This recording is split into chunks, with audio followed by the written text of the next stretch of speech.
Вітаю, шановныя сябры. Сёння ў нас наступная сёмая гутарка контррэфармацыя, прысвечаная часу, які ахоплівае канец 16 і ўсё 17 частку 18 стагоддзя.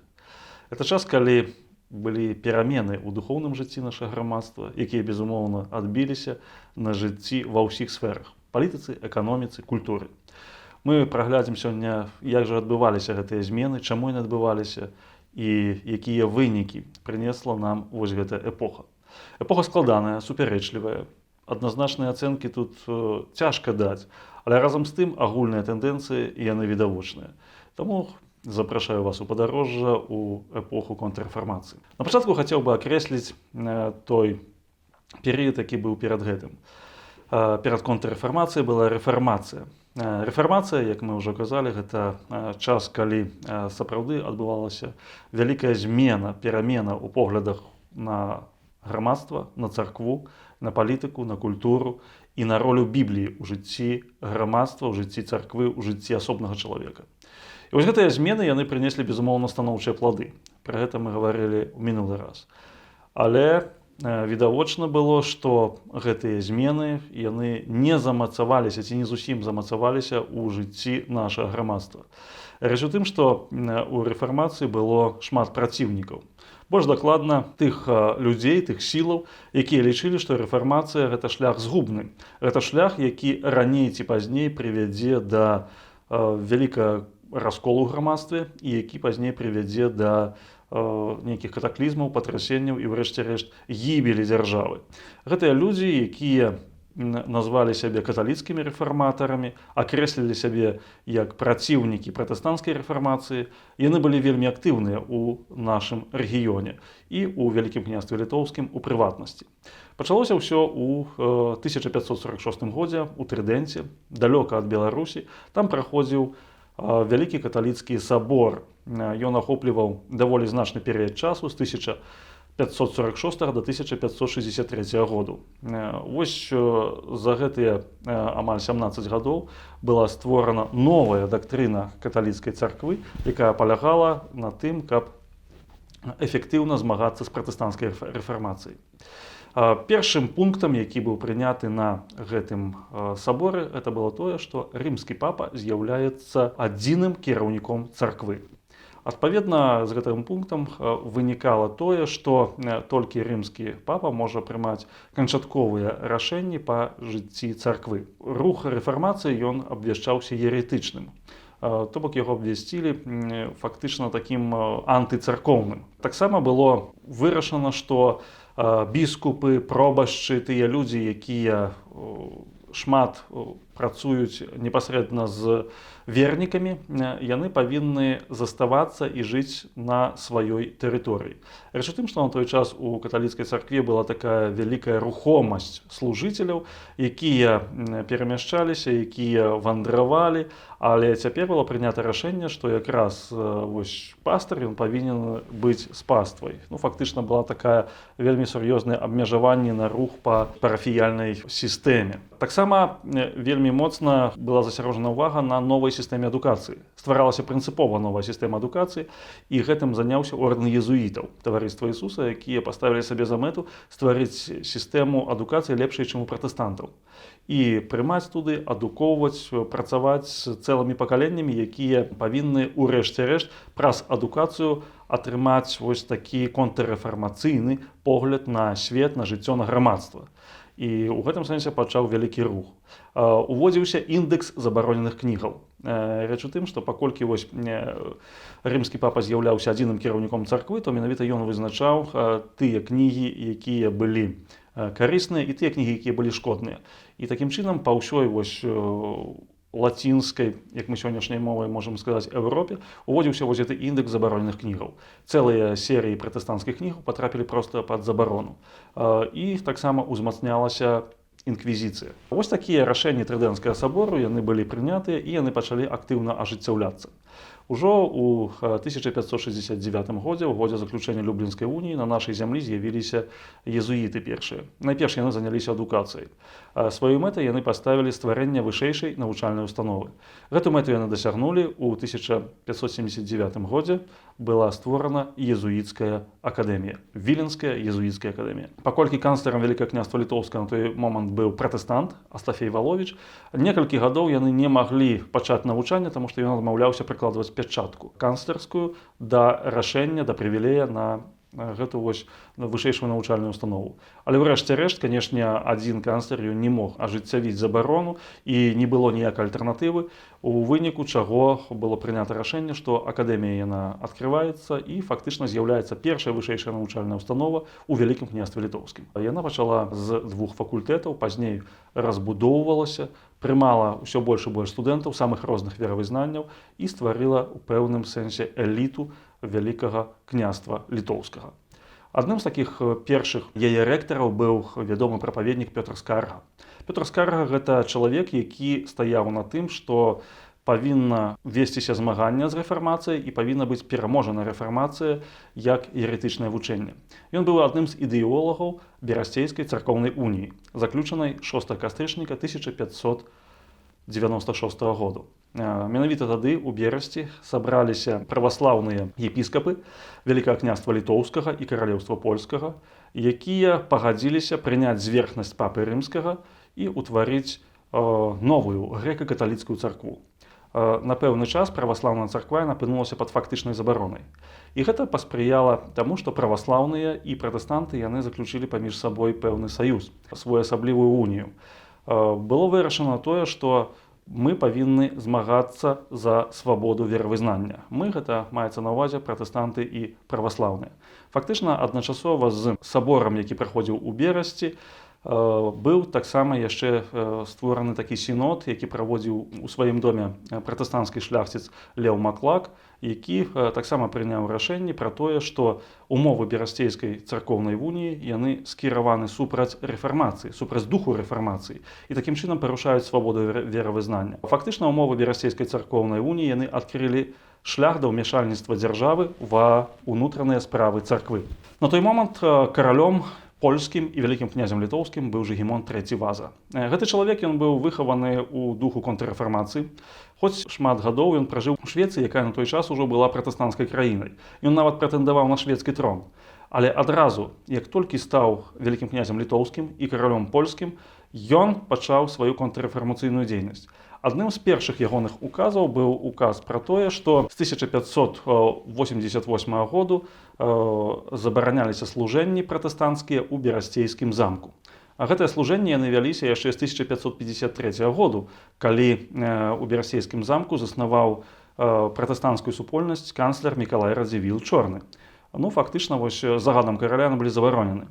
Увогуле пачаліся такія пэўныя захады супраць пратэстантаў і супраць праваслаўных. Праваслаўныя цэрквы яны павінны былі перададзены быць унітам, а пратэстанцкія зборы яны знаходзіліся пад даволі такім моцным уціскам. Напрыклад, да 1625 году берасцейскі каўленскі збор увогуле перастаў існаваць. Апошні яго міністр, служыцель Андрэй Трыцескі пасля яго смерці фактычна не знайшлося пастара, не знайшлося чалавека, які пачаў бы выконваць пастарскія функцыі, і збор перастаў існаваць, самы старэйшы збор на тэрыторыі Беларусі. Жыгімон III Ваза ён імкнуўся усталяваць абсалютную манархію на ўзор таго, што рабілася ў каталіцкай Еўропе. Гэта выклікала вялікую незадаволенасць у грамадстве. Увогуле монарх быў непапулярны. Пры ягонай уладзе нават была такая маленькая грамадзянская вайна, якая называецца ў гісторыі Рокаш Зебжыдоўскага. Мікалай Зебжыдоўскі, які польскі дыгнітарый, польскі магнат, ён выступіў супраць гэтых абсалютысцкіх планаў караля. Яго падтрымаў Януш Радзівіл, лідар кальвіністаў, лідар рэфармацыі ў Вялікім княстве Літоўскім. І здарылася нават бітва паміж прыхільнікамі караля, манархістамі ці раялістамі і прыхільнікамі дэмакратыі ці канстытуцыяналістамі, рэспубліканцамі, якіх яшчэ называлі. На жаль, рэспубліканцы прайгралі, і кароль атрымаў перамогу, гэта было ў 1607 годзе, аднак усталяваць абсалютную манархію Жыгімонт III ўсё ж не здолеў. Палітыка Жыгімонта III, якая вызначалася як унутры краіны такім імкненнем да абсалютызму, так на вонкі ў знешняй палітыцы, у замежнай палітыцы яна вызначалася авантурызмам. Ён адначасова увязаўся ў дзве авантуры. Першая авантура шведская. Паколькі ён быў шведскім прынцам і паходзіў з дынастыі Ваза, якая кіравала і ў Рэчы Паспалітай, і ў Швецыі, ён абвясціў, што ён прэтэндуе на абодва троны, на трон Рэчы Паспалітай і на трон шведскага каралеўства. Шведы яны не хацелі мець на сваім троне каталіка, прытым гарачага такога контррэфарматара, і абвясцілі яго дэтранізацыю у 1599 годзе і абралі новага караля Юхана II. У выніку такога дзеяння шведскага парламенту кароль Жыгімонт III абвясціў вайну Швецыі. Рэч Паспалітая і Вялікае княства Літоўскае у тым ліку былі ўцягнуты ў 29гадовы узброены канфлікт з адной з наймацнейшых дзяржаваў Еўропы. На самом пачатку, у 1600 годзе, войска Рэчы Паспалітай заняло Эстонію, аднак ужо праз некалькі месяцаў шведы высадзіліся на берагах Эстоніі, Латвіі і пачалі наступленне. Пад аблогу патрапіў цэнтр беларускіх інфлянтаў Рыга. І такім чынам гэта вайна пачалася. Нягледзячы на бліскучую перамогу Яна Караля Хаткевіча ў бітве пад Кіргольмам 27 верасня 1605 году, у гэтай вайне пералому так і не ўдалося дасягнуць. Рэч Паспалітая, па сутнасці, прайграла гэту вайну. Адначасова з гэтай вайной пачалася так званая маскоўская авантура, ці Дзмітрыяда.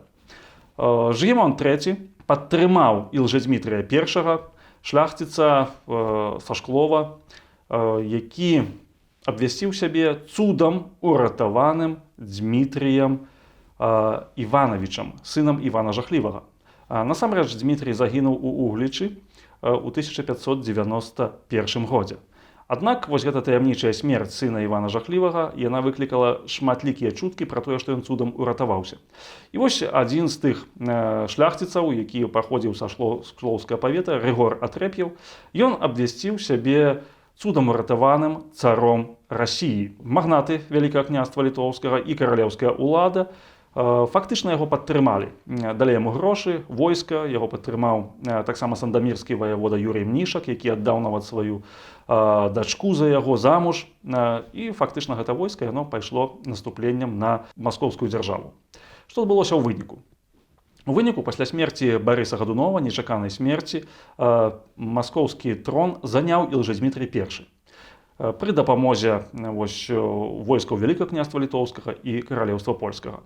Аднак ужо праз год супраць яго адбылося паўстанне. Ілжэдзмітрый I быў забіты, спалены, і ягоны прах быў выстралены ў бок Рэчы Паспалітай. Пачалася шматгадовая, вельмі крывавая вайна з Масковіяй. І адначасова вялася вайна са Швецыяй. Для Вялікага княства Літоўскага вайна з Масковіяй мела, конечно, дадатковы сэнс, таму што канцлер Вялікага княства Літоўскага Леў Сапега, ён выношваў ідэі уніі паміж Польшчай, Вялікім княствам Літоўскім і маскоўскай дзяржавай. Ён лічыў, што Масковію можна еўрапеізаваць. Ён лічыў, што, магчыма, нормы статуту Вялікага княства Літоўскага можна распаўсюдзіць і на маскоўскую дзяржаву і такім чынам зрабіць бяспечнай усходнюю мяжу Вялікага княства Літоўскага.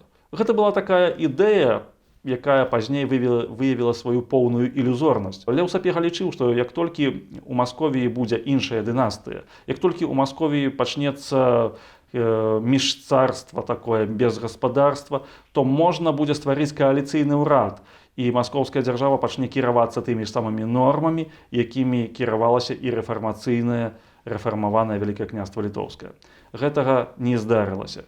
І наша дзяржава была ўцягнута ў доўгатэрміновую вайну. Фактычна войскі Вялікага княства Літоўскае, Рэчы Паспалітай, яны павінны былі адначасова ваяваць і на неабсяжных прасторах Расіі, і у Прыбалтыцы.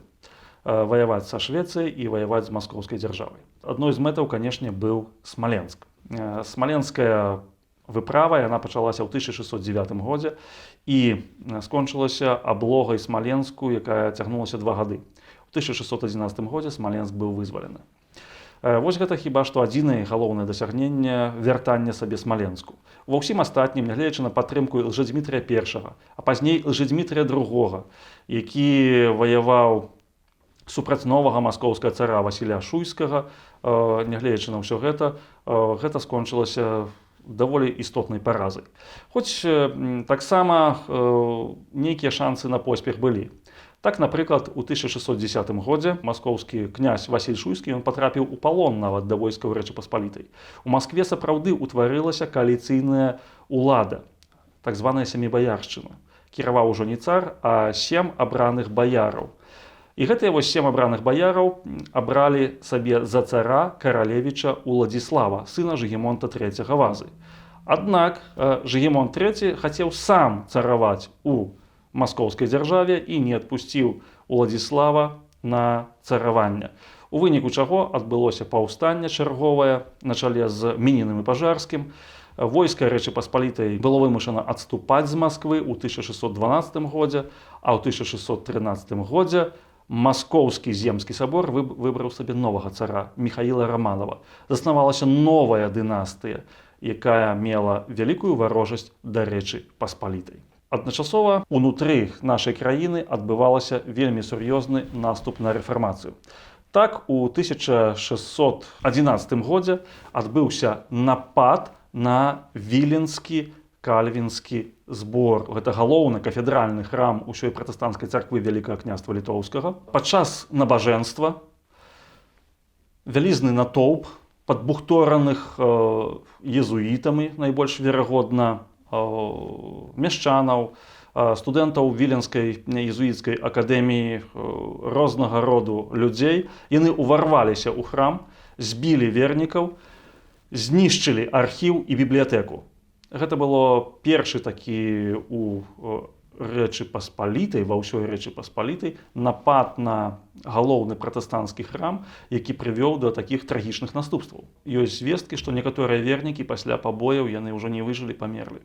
Фактычна гэта сітуацыя прывяла да таго, што гетман Вялікага княства Літоўскага Крыштап Радзівіл, ён вымушаны быў даваць віленскаму кальвінскаму збору ўзброеную ахову.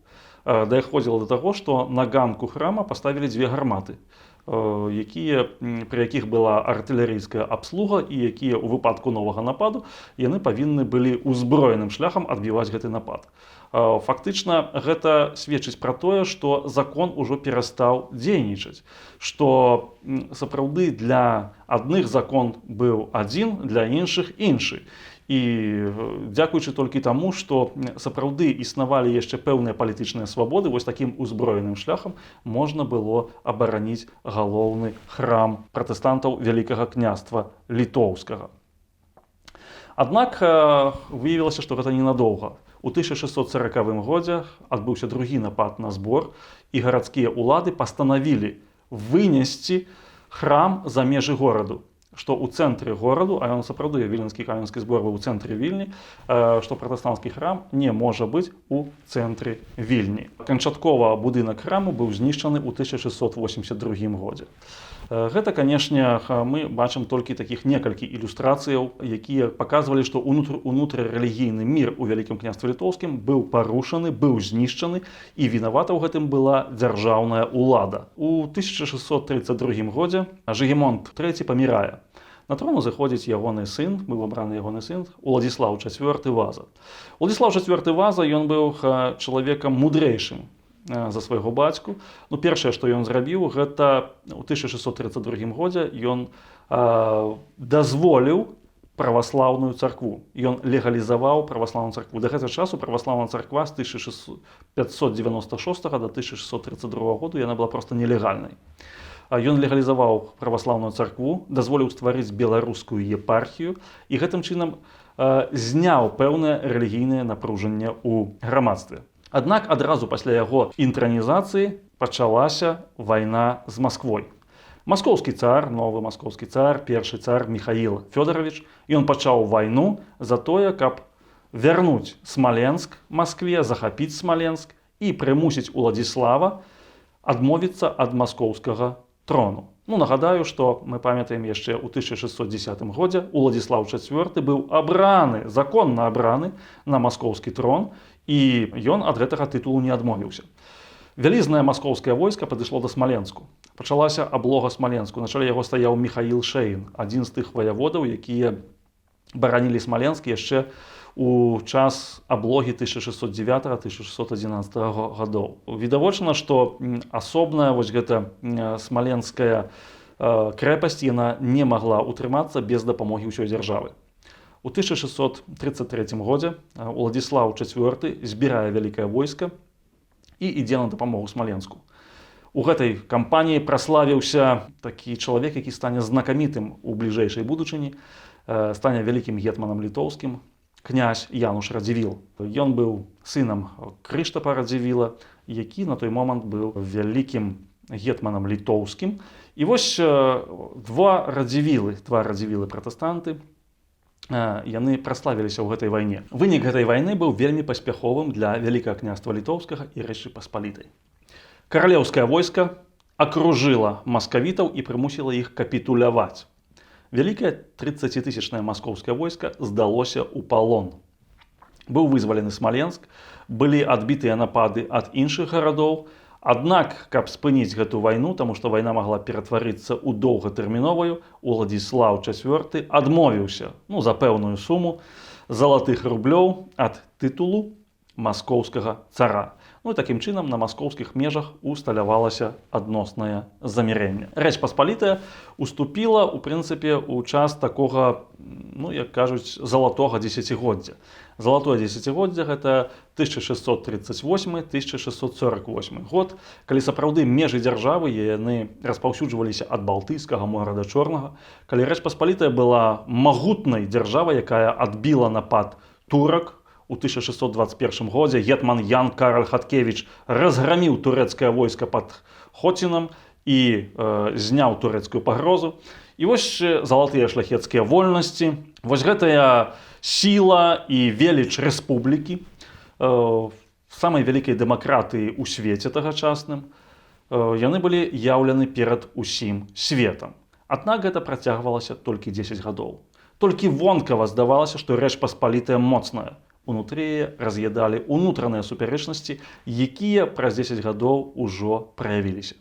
У заходняй Еўропе, нагадаю, тады ішла вялікая 30-гадовая вайна. Эта вайна была рэлігійная. У 1618 годзе Габсбургі вырашылі сілай знішчыць пратэстанцкія дзяржавы і пачалі атаку у Святой Рымскай імперіі нямецкай нацыі супраць нямецкіх пратэстанцкіх дзяржаваў. У вайну ўключылася фактычна ўся Еўропа, усе заходнееўрапейскія дзяржавы. У 1632 годзе да вайны далучылася Швецыя. Густаў Адольф, шведскі кароль, ён высадзіўся са сваім войскам і пачаў змагацца супраць каталікоў. Вайна забрала траціну жыхароў Нямецчыны. Гэта вайна каштавала вялізных ахвяраў, аднак фактычна не змяніла межаў пратэстантызму і каталіцызму. Гэта вайна вельмі моцна дэмаралізавала заходні свет і прывяла да пашырэння атэізму, у прынцыпе.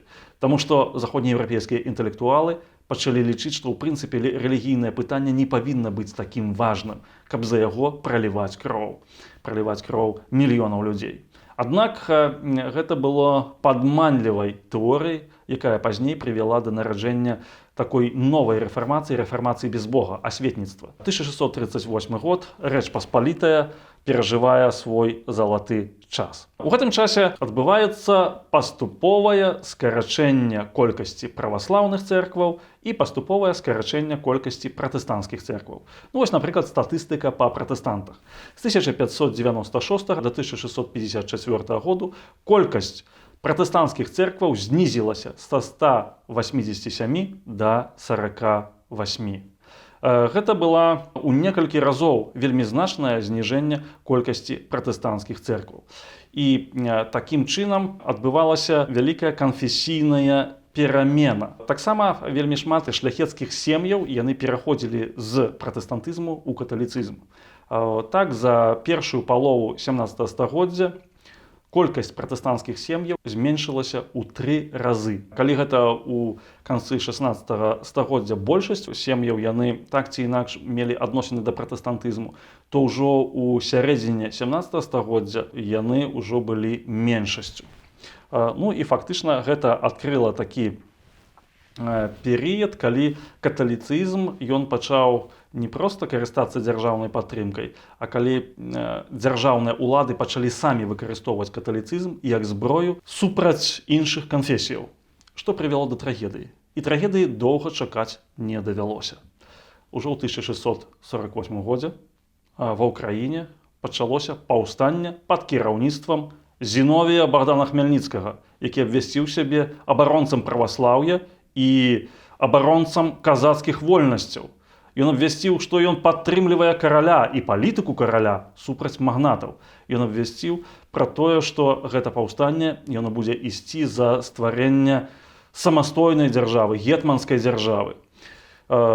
Якраз падчас пачатку ягонага паўстання памірае кароль Уладзіслаў IV. На трон узыходзіць Ян Казімір Ваза. Ян Казімір Ваза таксама прадстаўнік дынастыі Вазаў і чалавек, які таксама быў вельмі моцна засяроджаны на тым, каб стварыць монаканфесійную краіну, краіну, дзе бы каралеўская ўлада была моцнай, фактычна абсалютысцкай. І хоць ягоныя папярэднікі і досвед ягоных папярэднікаў паказалі, што гэта утопія і навядзе толькі да ўнутранага аслаблення і разладу, ён пачаў гэту палітыку. Пачалася вайна ва ўкраіне, хутка палыхнула беларускае палессе. Ужо ў 1649 годзе казакі з'явіліся ў Берасці, яны з'явіліся ў Пінску, дайшлі да Бабруйска. Войска Вялікае княства Літоўскае на чале з польным гетманам Янушам Радзівілам жорстка задушыла гэтыя бунты, да якіх далучалася галота, то бок людзі крымінальнага складу, вось яны далучаліся да тых казацкіх загонаў, якія прыходзілі ў Беларусь. Але разам з тым усе разумелі, што несправядлівасць у адносінах да праваслаўнай царквы яна раней ці пазней прывядзе да выбуху, і гэты выбух здарыўся. Вайна, якая вялася у 1648-49 і пазнейшыя гады, канешне, не засталася без увагі Масквы. Маскоўская дзяржава і маскоўскае кіраўніцтва доўгі час марыла пра такую сітуацыю. Калі ўнутры самой Рэчы Паспалітай пачнецца вялікае забурэнне, калі Рэч Паспалітая аслабне праз унутраныя войны, праз унутраныя канфлікты, тады Масква атрымае шанец дасягнуць сваіх мэтаў. Мэты яны былі пастаўлены яшчэ ў 15 стагоддзі далучыць усю Русь да усе рускія землі да маскоўскай дзяржавы. Вайна Польшчы і Украіны яна вялася з пераменным поспехам. Канешне, Вялікае княства Літоўскае яно стаяла на варце сваіх межаў, на варце абароны сваіх інтарэсаў. Януш Радзівіл нават у 1651 годзе заняў Кіеў, выйграў 2 бітвы пад Лоевам, і фактычна Вялікае княства Літоўскае яно спыніла вось гэту вайну на сваіх межах. Аднак у Польшчы вайна працягвалася. Відавочна, што украінцы разглядалі гэту вайну як шанец на сваю дзяржаву. Аднак ужо ў 1652 годзе, пасля бітвы пад Батогам, стала зразумела, што Богдану Хмельніцкаму не ўдасца перамагчы польскую армію, і ён звярнуўся да Масквы з прапановай саюзу і з просьбай пра дапамогу. У Маскве ў 1653 годзе сабраўся Земскі сабор, які вырашыў заключыць унію з Украінай і фактычна, як пісалі расейцы, прыняць яе пад сваю руку. 8 студзеня 1654 году у Пераяславе Залесскім была заключана Пераяслаўская унія. Адбылася Пераяслаўская рада і заключана Пераяслаўская унія. Масква прымала пад сваю руку, як яны казалі, гетманшчыну Украіну. Гэта аўтаматычна азначала абвяшчэнне вайны Рэчы Паспалітай. Вайна выдалася надзвычай цяжкой. Масква рыхтавалася да гэтай вайны задоўга да яе пачатку і задоўга да яе абвяшчэння. Маскоўскія віжы, маскоўская агентура, так ці інакш яны рассылалі вось такія, як тады казалі, лісты, дзе заклікалі пераходзіць на бок Масквы, казалі, што ўсё праваслаўнае насельніцтва яно атрымае значна большыя прывілеі і будзе вызваленае ад уціску, і многія людзі яны спакусіліся. Класічным прыкладам з'яўляецца прыклад палкоўніка Канстанціна Паклонскага, які перайшоў на бок Масквы, з дапамогай маскоўцаў заняў Магілёў, Чавусы, Радамлю, Крычаў, які фактычна дапамог Маскве заняць усю Магілёўшчыну.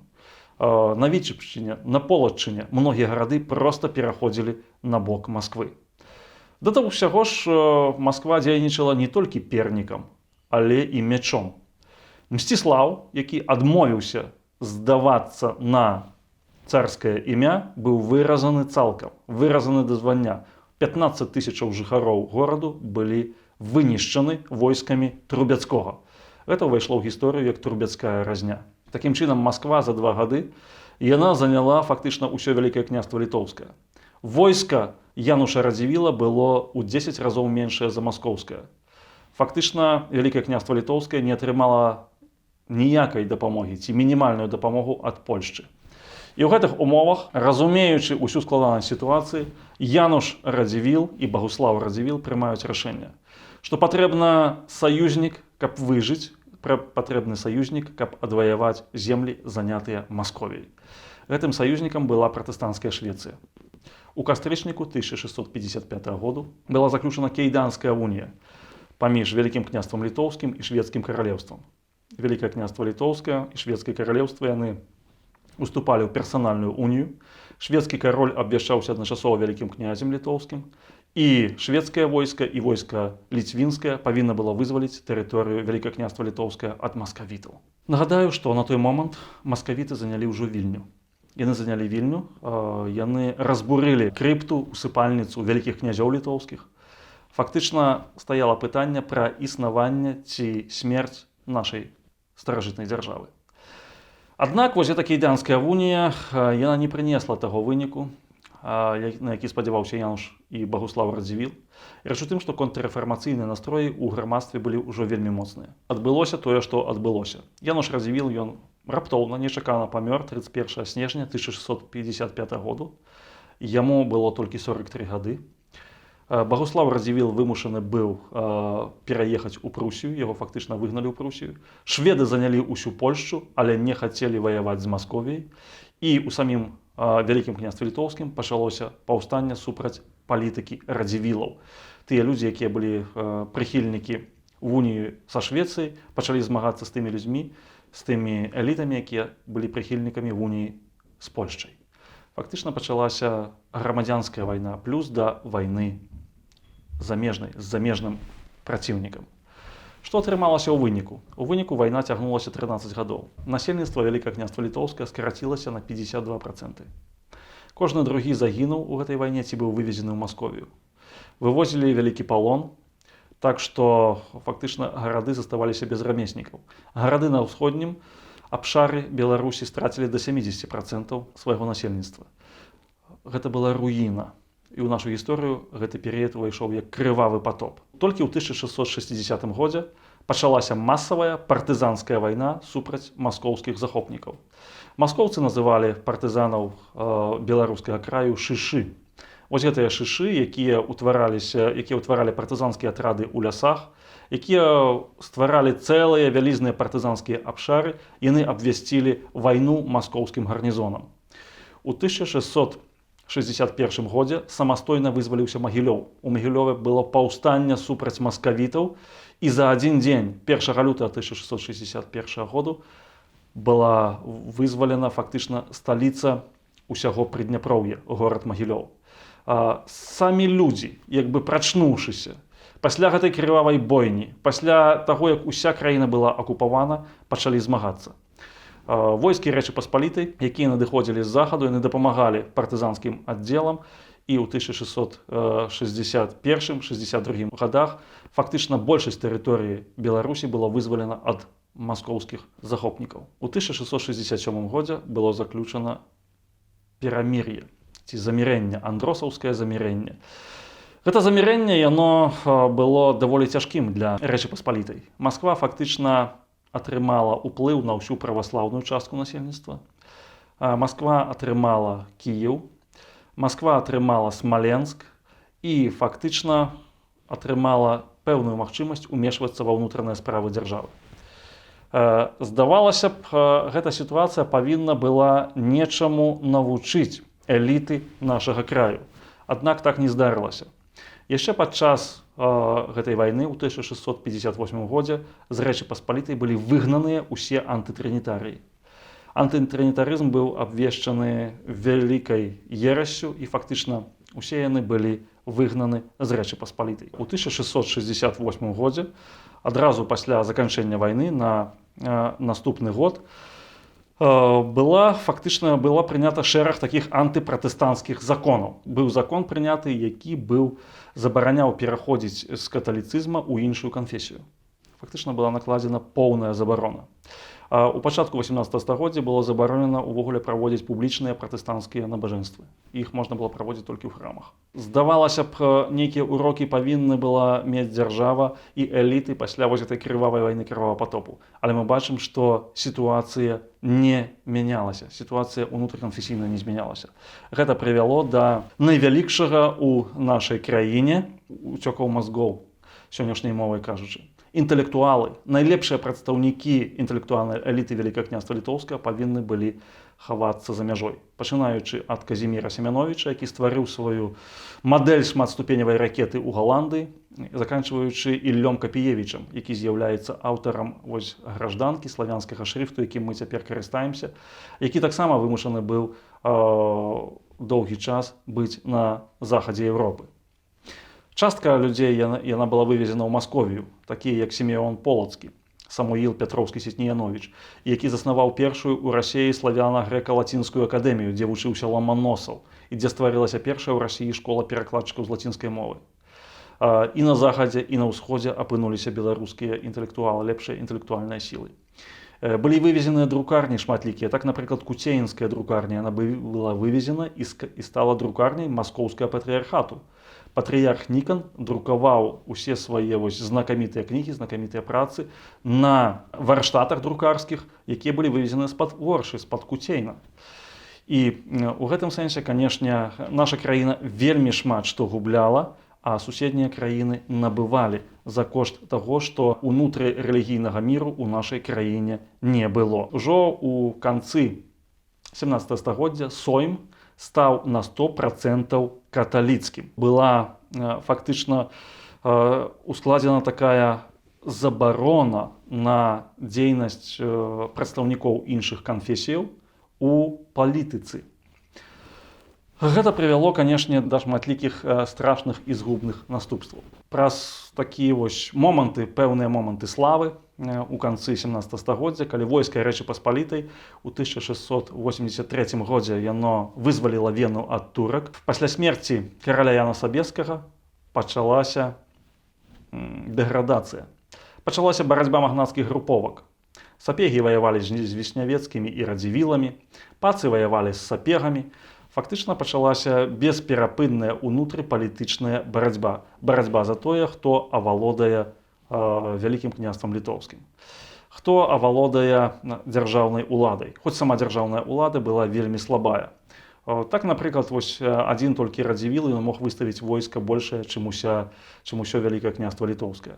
Такім чынам, немагчыма было выканаць рашэнні суду. Нават соймавы суд, які быў, ягоныя рашэнні былі выканаць немагчыма, таму што не было інструментаў для выканання гэтых рашэнняў. Краіна пагружалася ў анархію. І гэтая анархія яшчэ больш узмацнілася залежнасцю ад Расіі.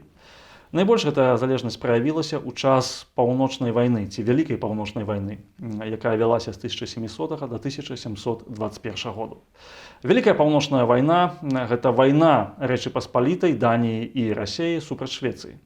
Рэч у тым, што расійскі цар Пётр I, дацкі кароль Хрысціян IV і кароль Рэчы Паспалітай Аўгуст II Моцны, яны вырашылі, што шведы яны фактычна захапілі ўсё ўзбярэжжа Балтыйскага мора і ператварылі яго ў сваё шведскае возера. І такім чынам, сумеснымі намаганнямі яны могуць адваяваць у Швецыі гэтую тэрыторыю. Кожны з іх меў свае прэтэнзіі да шведскага каралеўства. Утварылася кааліцыя, і яна пачала баявыя дзеянні супраць шведаў. Баявыя дзеянні на самым пачатку склаліся няўдала да саюзнікаў. Шведскі кароль, 18-гадовы Карл XII, атакаваў Капенгаген, прымусіў яго за адзін дзень капітуляваць і высадзіўся каля Нарвы у Эстоніі. Каля Нарвы 19 лістапада 1700 году ён разбіў утрая большае расійскае войска і прымусіў яго да ўцёкаў. Карл XII лічыў, што Расія разбіта і вельмі не хутка паўстане і акрыяе ад гэтага паражэння. Заставалася Рэч Паспалітая. І вось тут Карл XII меў сваіх саюзнікаў, сапегаў. Сапегі гэта былі цэлы клан сапегаў, на чале з Казімірам Янам Сапегам, які меў пазіцыю, які меў пасаду вялікага гетмана літоўскага. Сапегі лічылі, што яны павінны заняць трон Вялікага княства літоўскага. Яны рабілі ўсе захады, каб ажыццявіць сваю мару. Аднак у бітве пад Алькенікамі, якая адбылася ў адзін дзень з бітвай пад Нарвай, сапегі пацярпелі паразу. І ў выніку таго клан сапегаў атрымаўся пакрыўджаны. З прыходам шведаў яны адразу перайшлі на бок шведаў, а іх праціўнікі, вішневецкія і радзівілы, яны перайшлі на бок расейцаў. І такім чынам шведы і расейцы пачалі высвятляць свае адносіны на тэрыторыі Беларусі, на тэрыторыі Рэчы Паспалітай, а іхнімі саюзнікамі былі з аднаго боку сапегі, з іншага боку радзівілы вішневецкія. Пачалася грамадзянская вайна, новая грамадзянская вайна, фактычна праз 30 гадоў пасля крывавага патопу. Да чаго гэта прывяло? Гэта прывяло да таго, што Вялікае княства літоўскае стала фактычна кліентам расійскай імперіі. Расійская імперія яна перамагла шведаў. У 1721 годзе быў заключаны Ніштадтскі мір, дзе Пётр I падпісаў з новым шведскім кіраўніцтвам дамову пра тое, што шведы яны адмаўляюцца сваіх прыбалтыйскіх уладанняў, а Расія абвяшчаецца імперіяй. У Рэчы Паспалітай яна рабіла фактычна, што хацела. Так, напрыклад, расійскія войскі яны да 1717 году пастаянна былі на тэрыторыі Рэчы Паспалітай, на тэрыторыі сучаснай Беларусі. Яны не выходзілі фактычна за межы, яны фактычна атабарыліся тут і сталі сваімі гарнізонамі. У 1717 годзе на нямым сойме былі забаронены публічныя пратэстанцкія набажэнствы. І было забаронена адкрыццё новых некаталіцкіх цэркваў. З 1717 году фактычна контррэфармацыя яна канчаткова перамагла. І перамога контррэфармацыі яна была звязана з вельмі вялікім аслабленнем дзяржавы. У 1734 годзе расійская імперія фактычна вызначыла, хто будзе наступным каралём Рэчы Паспалітай. Так, напрыклад, наша шляхта прагаласавала за Станіслава Ляшчынскага, але ўвайшлі расійскія войскі і вымусілі перагаласаваць і выбраць каралём Аўгуста III, сына Аўгуста II Моцнага. Гэта быў час, калі сапраўды стала пытанне пра існаванне нашай краіны. І гэта пытанне яно стаяла вельмі вострае. Аднак ужо ў 30-е, 40-е гады 18 стагоддзя у нас пачынаецца вельмі цікавая эпоха. Эпоха, якую мы можам характарызаваць як эпоху другой рэфармацыі. Што ж гэта за эпоха? Якія былі яе вынікі? Мы даведаемся ў час наступнай гутаркі. Дзякуй за ўвагу.